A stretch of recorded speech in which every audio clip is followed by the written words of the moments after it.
سلام سلام عزي ميديا. إذا كان لي حدث تسخنكم شير لايك سبسكرايب مبار أي تعمقوا مهاري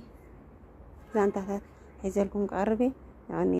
كلتها يعروخ عبرها أن تبعثوا كله يبقى سمو تعاد عركنا تحدي صفون تستهار معكوا بحسا لو معك قصي صفي عني له صحفي ماليسهم كم زي تبعثوا من قدم قصلوا من قدم عبيروا باقطموا قلت يوم الناس يقرون قالوا እቲ በጽፊዕ ዝተሃረመ እምኒ ይዕንቅፎሞ ምስ ወደቀ ትውሕጅ ወስቶ ኣብዚ ግዜ እዚ ተዓርኩ ህይወቱ ኣብ ሓደጋን ኩሉ ንዓኩ ካብ ሞት ኣድሕኑ ኣብዚ ግዜ እዚ ካብ ውሕጅ ተረፍዓኩ ከምዚ ኢሉ ጸሓፈ ሎሚ ዓከይ ካብ ሞት ኣድሕንኒ ኢሉ ኣብ እምኒ ጸሓፎ እዚ ዝረኣዓኩ ከምዚ ክብል ሓተቶ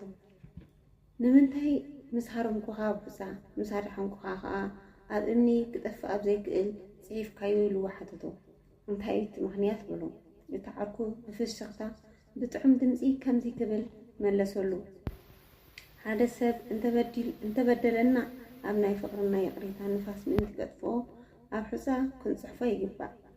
እንተኾነ ግን ሓደ ሰብ ጽቡቕ እንተገበረልና ወይ ከዓ እንተሓገዘና